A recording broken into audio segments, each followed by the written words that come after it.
تو اب حفاظتی تدابیر کچھ بتائی جائیں گی، علاج بتایا جائے گا کہ آپ کیا کیا کر سکتے ہیں. جس طرح بیماریوں سے بچنے کے لیے پرہیز کیا جاتا ہے، اور کہتے ہیں نا پرہیز علاج سے بہتر ہے، تو پرہیز کرنا جو ہے وہ ضروری ہے نظر بد اور جادو وغیرہ سے بچنے کے لیے. حفاظتی تدابیر جادو اور دیگر شرور سے بچنے کا ذریعہ ہے، اور جادو واقع ہونے کے بعد اس کا علاج بھی ہے، یعنی دونوں چیزیں ہیں. اگر تکلیف نہیں آئی اور پہلے پڑھ رہے ہیں تو بچاؤ ہوگا، اور اس کے بعد وہ علاج ہو جائے گا. سب سے پہلے تو یہ ہے کہ اخلاص اور اتباع. اخلاص کا کیا مطلب ہے کہ اللہ کا بندہ بن جانا، توحید کو پکا کرنا، کیونکہ اللہ سبحانہ وتعالیٰ نے فرمایا انہ لیس لہ سلطان علی الذین آمنوا وعلی ربہم یتوکلون. شیطان کا بس زور چلتا ہی نہیں ان پر جو ایمان لاتے ہیں اور اپنے رب پہ توکل کرتے ہیں. جو رب پہ توکل کرتے ہیں تو شیطان ان سے ہار جاتا ہے. انما سلطانہ علی الذین یتولونہ والذین ھم بہ مشرکون. اس کا زور تو ان پہ چلتا ہے جو اسے اپنا سرپرست بناتے ہیں اور ایسے ہی لوگ اللہ کے ساتھ شریک بناتے ہیں. پھر اسی طرح اللہ کے مخلص بندے بننا. شیطان نے خود کہا تھا قال رب بما اغویتنی لأزینن لہم فی الارض ولأغوینہم اجمعین الا عبادک منہم المخلصین. اس نے کہا اے میرے رب چونکہ تو نے مجھے گمراہ کیا، میں ضرور ہی ان کے لیے زمین میں مزین کروں گا اور ہر صورت میں ان سب کو گمراہ کر دوں گا، مگر ان میں سے تیرے وہ بندے جو خالص کیے ہوئے ہیں ان پہ میرا زور نہیں چلے گا. فرمایا یہ راستہ ہے جو مجھ تک سیدھا ہے، بے شک میرے بندے تیرا ان پر کوئی غلبہ نہیں مگر جو گمراہوں میں سے تیرے پیچھے چلے. تو شیطان کی پیروی سے یا شیطان کے بتائے ہوئے راستوں پہ چلنے سے شیطان کا انسان پہ غالب آنا آسان ہوتا ہے. پھر اسی طرح یہ ہے کہ زندگی کے راستوں پر شیطان بیٹھا ہوا ہے نا، اور وہ دعوت دیتا ہے ادھر آ جاؤ ادھر آ جاؤ. تو اس پر کیا کرنا چاہیے؟ اللہ کے راستے کی پیروی کرنی چاہیے. جیسے کہ حدیث میں بھی آتا ہے نا کہ آپ صلی اللہ علیہ وسلم نے یہی آیت تلاوت فرمائی. ایک موقع پہ دائیں بائیں کچھ لکیریں کھینچ کر بتایا کہ مختلف راستے ہیں جن میں سے ہر راستے پر شیطان بیٹھا ہے اور اس پہ چلنے کی دعوت دیتا ہے.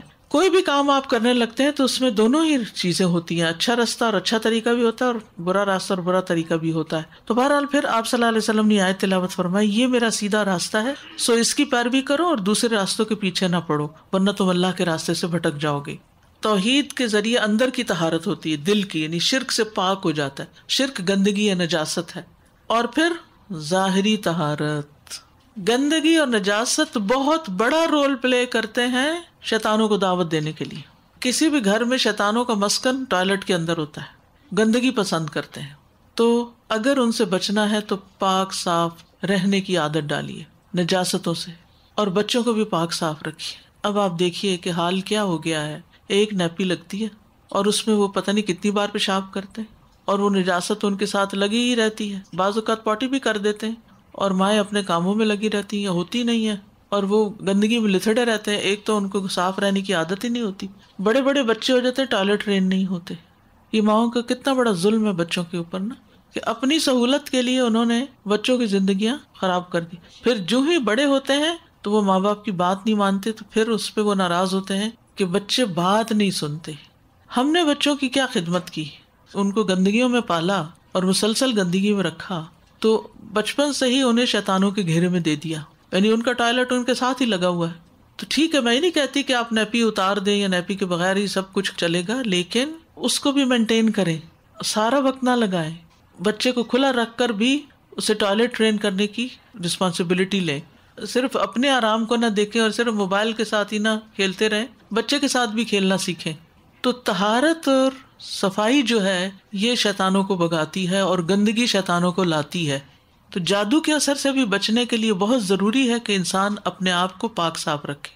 اب دیکھیں کہ بعض لوگ دنوں نہیں نہاتے، بعض لوگ کپڑے بدلتے نہیں یا بدلتے ہوئے اپنے پسینے کو صاف نہیں کرتے، اور ان سے اتنی وحشتناک بو آتی ہے کہ انسان کا دماغ چکرانے لگتا ہے. یہ شیطانوں کو اٹریکٹ کرنے، بیماریوں کو دعوت دینے کا بہت بڑا ذریعہ ہے. ٹھیک ہے انسان کو اپنے جسم کی بو سے نفرت نہیں ہوتی اور وہ اس کو اگنور کر دیتا ہے، لیکن یہ بھی تو سوچنا چاہیے نا وہ دوسروں کے لیے کتنی اذیت کا باعث. پھر انڈر آرم انڈر لیگ صفائی نہ کرنا، اور وہ جو بال بڑھ جاتے ہیں وہ گندگی کو اپنے اندر جمع کر کے رکھتے ہیں. اس میں اگر آپ ڈیوڈرنٹ لگا بھی لیں تو اندر کی اسمیل نہیں جاتی. تو اس کی بھی کوئی روٹین سیٹ کرنی چاہیے کہ ویکلی 2 ہفتوں کے بعد، مہینے کے اندر، کیونکہ 40 days سے اوپر تو آپ جا ہی نہیں سکتے. اسی طرح ناخنوں کی صفائی، ناخنوں کو کاٹ کے رکھنا، منہ کی صفائی، کپڑوں کی صفائی، گھر کی صفائی، ٹوائلٹس کی صفائی، ان ساری چیزوں کی صفائی کو مینٹین رکھنا جو ہے وہ بہت ضروری ہے۔